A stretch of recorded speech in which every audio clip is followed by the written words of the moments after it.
The lines are set. The lines are drawn. We know which voters we're going to have to engage with. We continue to follow the major decision from the U.S. Supreme Court that's setting the stage for Texas's 2026 congressional races. The justices decided the state can move forward with its redrawn maps. CBS Austin's Farrah Walton is live at the state capitol tonight. Farrah, how are the candidates responding? Well, Adela, with the primary filing deadline just days away now, candidates across the state now have answers on which districts they'll be running in. The lower court had temporarily blocked the map, calling it discriminatory, but the Supreme Court overruled that.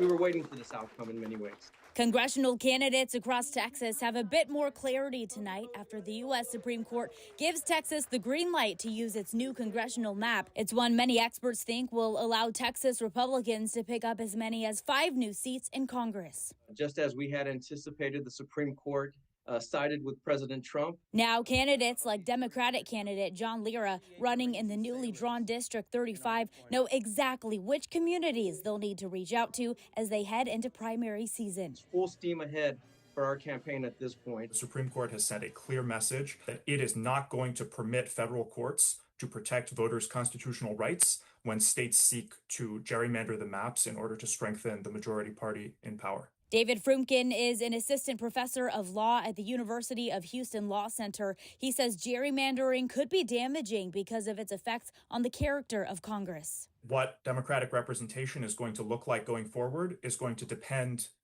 pretty much exclusively on the outcome of future elections and on the political process. Meanwhile, Republican strategist Brendan Steinhauser says the high court's ruling is important to President Donald Trump because Republicans have a slim majority in Washington. And so I think Republicans are cheering this decision, and I think they're very confident about what it can mean for not only Republicans in Texas, but also in Washington, D.C.